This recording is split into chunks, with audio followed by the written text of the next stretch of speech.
Okay, we're doing quotes, and some of this is from my book, Holy Grail Wisdom Quotes, but there's other stuff in here that I added after I wrote the book, plus some stuff was too bulky. So a lot of this Peter Elbow stuff, I think actually most of it or all of it's not in the book, okay? This is just stuff I added to my list of quotes, because I have this giant thousands of pages of quotes. So this is not in the book if you're interested, but this is still worth hearing. First of all, just briefly, one thing from Lauren Isley. She wrote that it is frequently the tragedy of the great artist, as it is of the great scientist, that he frightens the ordinary man. Yeah, that's my experience. All these internal medicine doctors I know, they're all kind of like scared to talk to me, scared to invite me. I've rewritten their textbooks, okay? And they don't like the idea, oh crap, now they got to relearn a whole new system. They don't want that. They just want to ease out their careers. That's yielded a pill, send a bill. And that's like, anybody who's great is going to be several standards of deviation more intense, more over the top than the average regular person in that field. So they're kind of frightening to regular people in the field because a lot of people, what they want to do is just get a job, make money, and coast through it. They don't have any aspiration towards excellence or greatness or unique discovery. So when somebody comes along who does, it kind of freaks them out a little bit. That's just a fact. We talked about the Hollingsworth communication gap before. If somebody's 2 or more standard deviations more knowledgeable in a field, to the person who knows less, they can seem odd or strange. Okay, she says, the genius is feared as an image breaker. Frequently, he does not accept the opinions of the mass or man's opinion of himself. The great artist is known for his absolute unexpectedness. Some degree of withdrawal serves to nurture man's creative powers. Yeah, when you get on the cutting edge, you want to read the work of other persons on the cutting edge. You don't want to just pretend that the fake stuff is real. Okay, it's like if you're an art professor, if you really want to do great art, you study the masters and you add your own little thing to it. You don't pretend that modern art is real and be just another phony BS artist like so many do. You don't sell out, okay? A real great creative genius wants to do great work. They don't want to sell out and be a wuss. Okay, let's see. Numerous observers have testified to the loneliness of this process. Okay, yep. Okay, fine. Now here's sort of the main topic. We're going to talk about Peter Elbow. And Peter Elbow, I like him. He's an interesting guy. He lived from 1935 to 2025. And he was a writing teacher who had a lot of problems. He kind of ended up being like the little engine who could. He struggled. It was not easy for him to learn how to write well.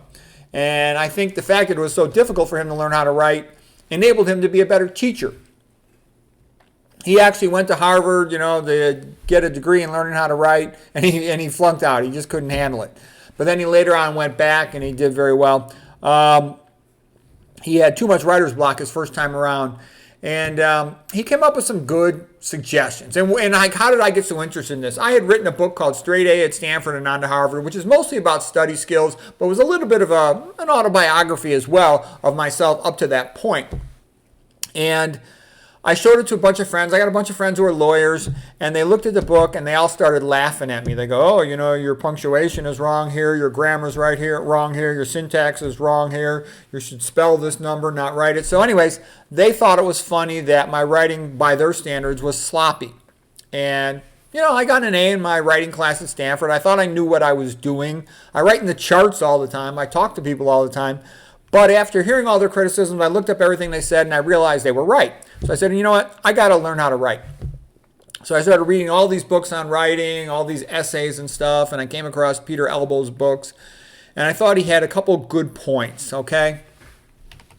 He's like the little engine that could in the world of writing and teaching. He emphasized vernacular, like Dante's Divine Comedy. Write in the vernacular, people understand it.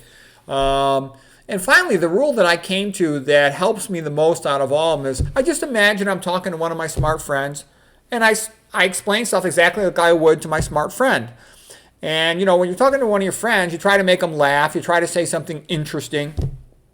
And people sometimes criticize me. They go, oh, you should simplify things. You get into too much technical detail, too much jargon, and you overwhelm the average viewer, the average reader. And my attitude is, look, I try to be helpful, but basically, if somebody finds my site and they're interested, they're not average, okay? They're a lot smarter than average.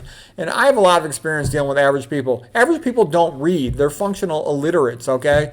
So I don't feel there's any point in trying to focus things at their level because they have no cognitive energy, no cognitive interest. The kind of person who's going to like me or want to hear what I have to say is somebody who's pretty smart and is seeking information. So I will speak in such a way to provide information. Okay, I'm not going to sit here and dumb it down for lazy dummies who don't even care about my site. Okay, think how hard it is to get one of your friends to read a book. It's not easy. Okay, only motivated people are going to come to the site. So that's all I talk. Like I talk to my doctor buddies. Whenever I get something interesting, I call up the phone. One of my doctor buddies go, "What do you think of this? What do you think of this?" Okay, so what are some of the things that he also spoke about? He spoke about free writing. He said, when you're starting out, just start writing randomly about the topic. Don't even worry where it's going at all. And that's a little bit of the idea of free associating. Don't inhibit your subconscious when you write. That's all fine. Like you can't write an outline first before you write a paper because you'll run into writer's block if you try to do that. Put everything in order right from the beginning before you figured it all out yet. But a good thing to do is to make one of those mind maps where you put the main subject in the center and then just connect everything to it around it in the periphery. And then when you start to write, you'll start to get a sense of the order. But by not being forced to put it in order with a mind map, you can get all your ideas down into one plan, one sheet of paper to plan it, and then you can put all the other stuff in there later. Okay, so it's sort of like, write your rough draft like a free association, then go back and edit the next day more carefully, okay? And everybody knows this intuitively, and I can tell you one of the best things you can do if you have to give a presentation or write a paper is have a conversation with a friend and talk all about the subject, have them ask you questions, ask them to challenge your arguments and stuff, so you're kind of ready for those questions, and then go and write it. Okay, that works pretty well. Or go and give your talk. Okay, revise by ear. So he's pretty good by that. And other people said it too, and it's obviously a good point. That's how the great writers all write. You read it back to yourself, sometimes out loud, and you get a sense. You get to feel it. Try to feel the intonation units, and where you feel a brief pause, put a comma. Where you feel a big pause, put a period. And he calls this rhetorical punctuation. Punctuation not based so much on grammar, but the way the sounds flow, how it sounds. And I think that's good advice. So he calls this rhetorically based punctuation. When you punctuate by ear, a period has the sound of closure or letting go. A comma has the sound of non-closure, of not quite letting go, of hanging on. And I think it's very important to write well, and it's important to communicate well, because again, in this world, people kind of take you to some extent for how you present yourself. And if you make it pretty darn clear, you can speak up for yourself when you need to, and you are articulate, and if somebody messes with you, you're willing to fight back and speak up, they're going to be less likely to mess with you. I cannot tell you how many people I've seen treated like dirt because they're intellectually wimpy. They can't write, they can't speak that well, and so they get bullied and they can't say or do anything about it. Okay, so, you don't want to be arguing or with people, but at the same time, you want to have the ability should the need arise. I can also tell you, like with my kids, I would often kind of mock and tease my kids about just silly stuff, whatever it might be. And they would get a little annoyed and they'd yell at me at first. But a couple of years would go by and my kids would be, junior high to high school or something. They go, Dad, all that stuff about you teasing us in the kitchen and arguing with us and stuff, they go, it's good. Because when we talk to our friends, we play all those games and we talk and we argue with our friends, and we're good at arguing just because we've had those play arguments with you in the kitchen. I said, well, good.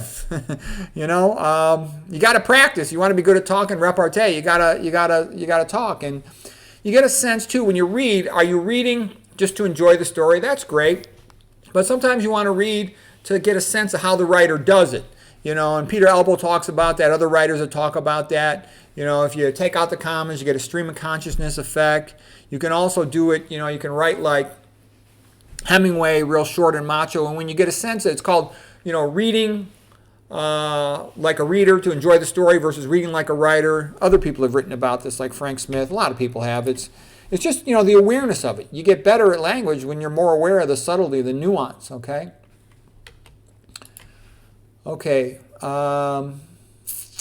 So he calls those intonation units. He says, instead of writing in sentences, think of yourself as writing in intonation units and then decide how you're going to handle the punctuation. Again, the goal is to make it more conversational.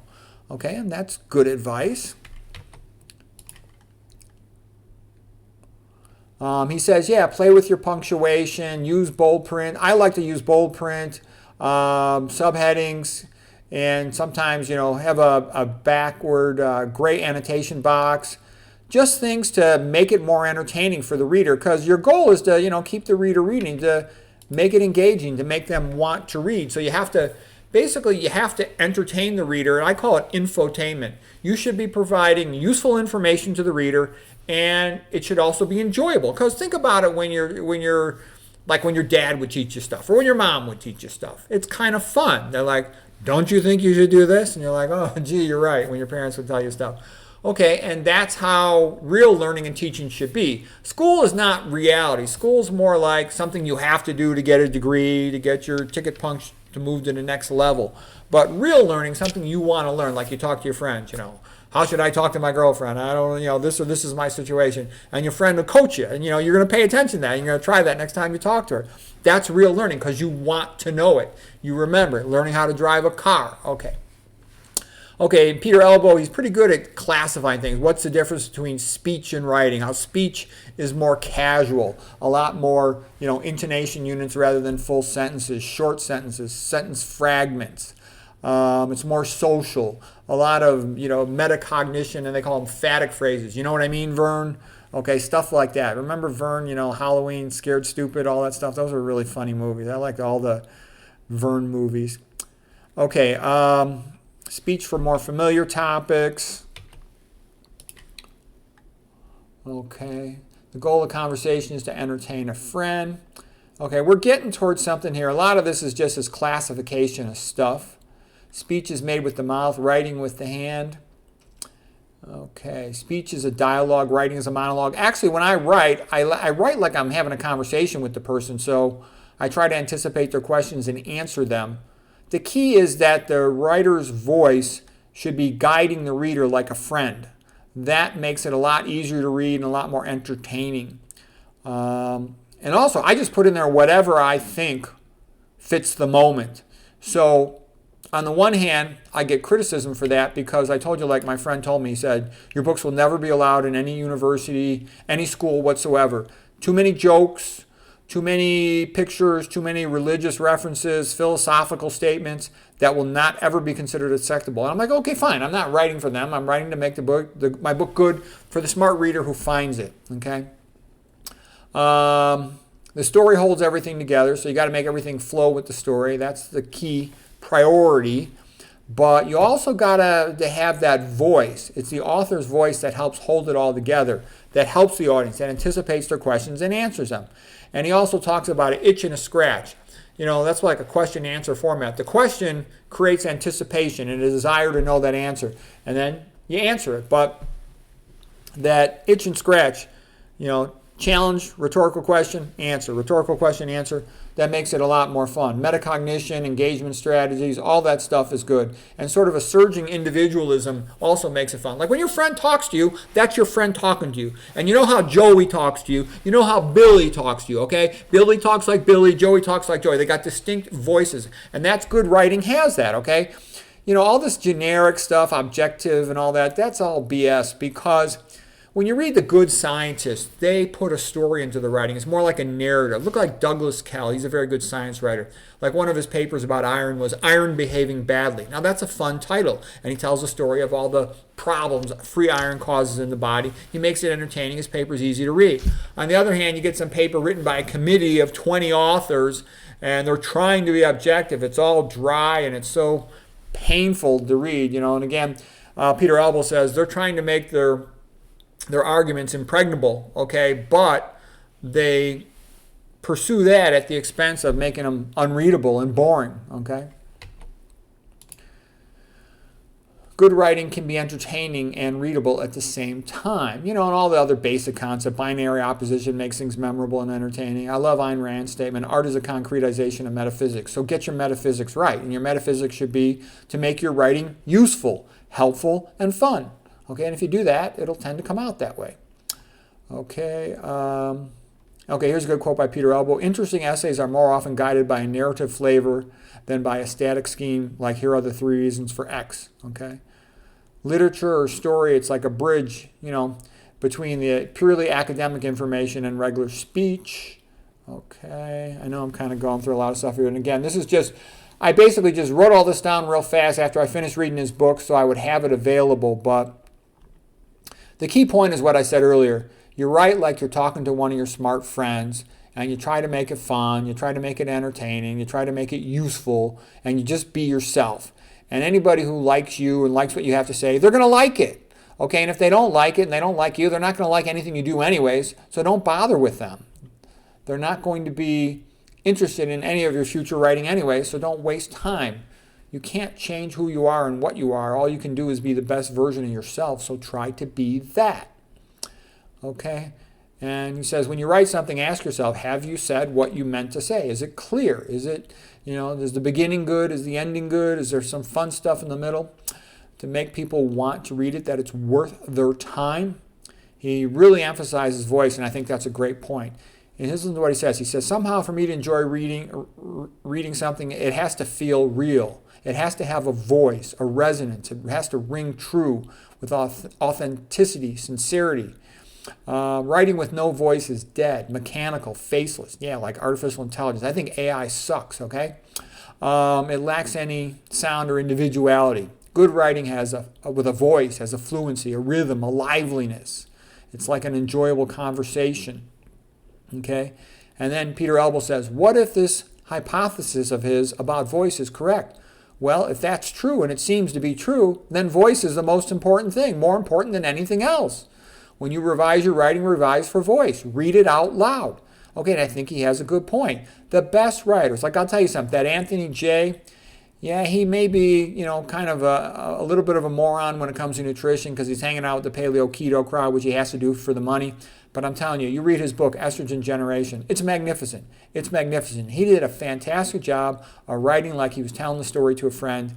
And it's brilliant. It really is brilliant. I think he's a great chemist. I think he's just playing along with the paleo keto guys because they've got all the audience and he needs that to make money. His living financially depends on that, to pay his bills and feed his family, all right? For me, I just make this YouTube channel as a hobby so I don't have to play those games, all right? All right, but that was the key things, that idea of voice and talking to an intelligent friend. And Peter Elbow didn't even say that about talking to an intelligent friend, but that puts together everything he has to say.